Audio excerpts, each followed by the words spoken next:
So for a while now, I've sort of been trying to plan out getting this GTR cluster in my car, probably even about 12 months before I placed the order for it, because I knew it's what I wanted. So I was going through the process of trying to figure it all out.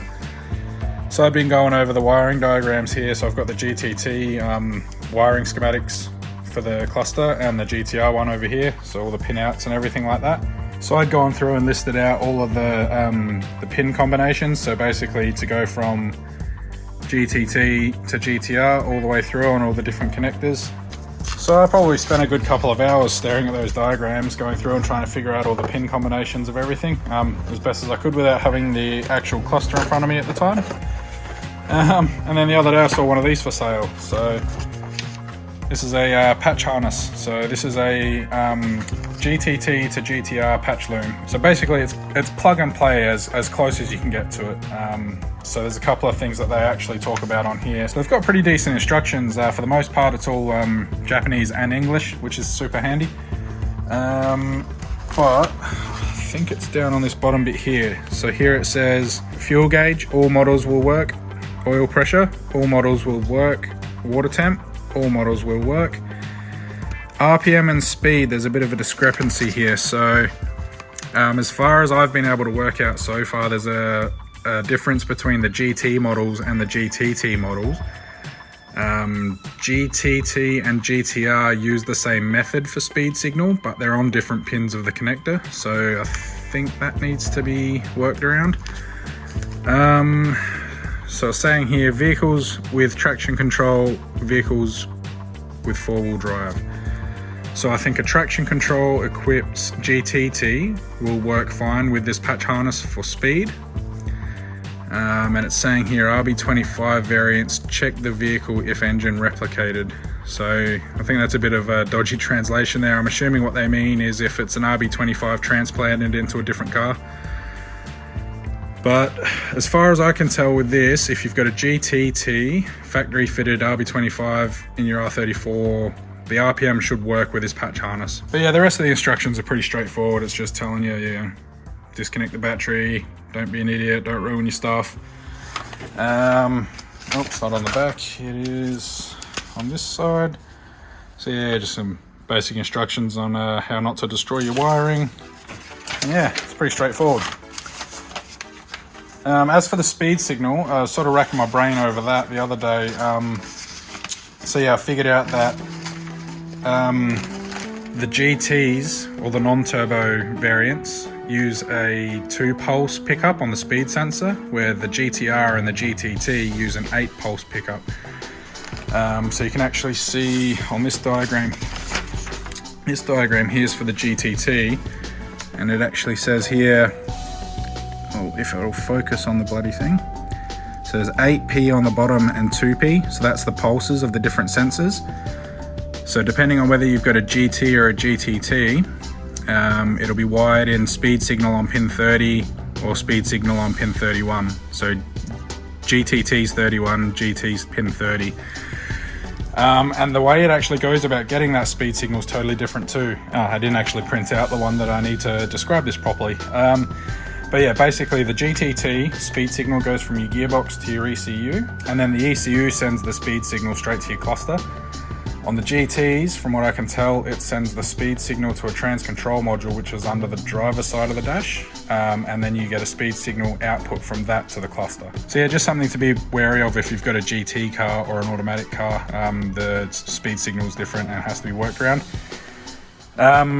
I think the easiest method for my situation is just going to be to use the ECU that I'll be running, and just bypassing the factory trans control module. Because yeah, I'll be running a standalone ECU, so I'll probably just use a speed output from that to go to the cluster. So yeah, anyway, I'll cross that bridge when I get to it, but everything else should be okay. So yeah, I'll go plug this into the car and see if we can get some lights to turn on at least, because it's not going to do much else at the moment. So yeah, don't mind the state of the car, it's a bit of a shit show in here at the moment, but yeah, I've already got the surround trims and stuff off, so just go to pulling this cluster out.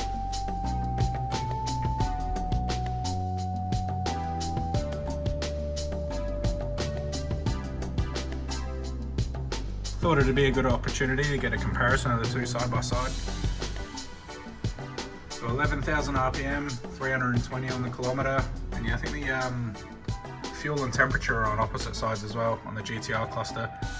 And obviously the automatic gear selector portion's not there.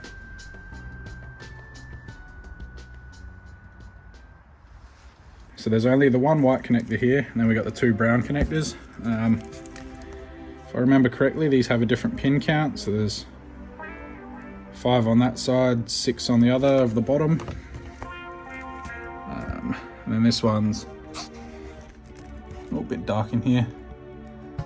So that's 4 on one side and 5 on the other. So yeah, you can't really mess that up. It can only go in the one spot because the actual connectors are all physically different. So obviously once this goes back together for good, this will sort of be tucked up, and I'll probably zip tie this back. So yeah, there's our patch harness. Now we're just left with these 3 male connectors here to go into the cluster.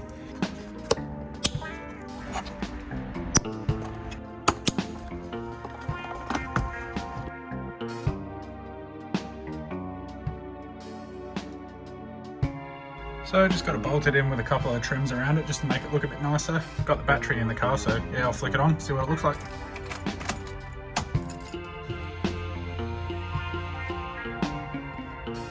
Yeah, got all the warning lights come up here, put the actual lights on. See, everything lights up, looks real nice. As you can see, the fuel gauge has moved ever so slightly. There's a, yeah, bugger all fuel left in the thing.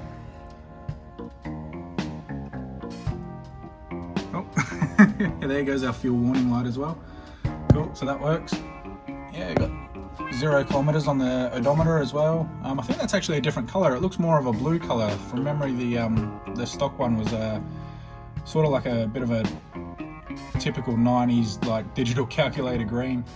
So yeah, everything seems to work fine. The only thing that is a bit different if you have a high-CAS equipped car, which this isn't, I do believe you have to change the indicator panel that's up the top inside the actual cluster. You have to put the high-CAS section for the indicators and the high-CAS lights in from a GTT cluster. But this car didn't come with high-CAS from the factory, so it doesn't have any of that. And yeah, that looks awesome. I'm absolutely wrapped with that. That is such an easy thing.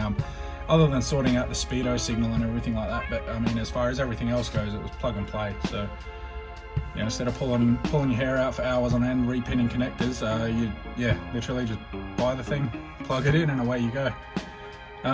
So yeah, I guess that sort of gets us to the price. So I paid 275 Australian dollars for that, which is probably the equivalent of about 25 US dollars with the current exchange rate. But yeah, so it's one of those things. It's like, it's a little bit expensive for what it is, but the pain in the ass that you save by just being able to plug it in, like the speedo and stuff, you're gonna have to go through that dilemma anyway.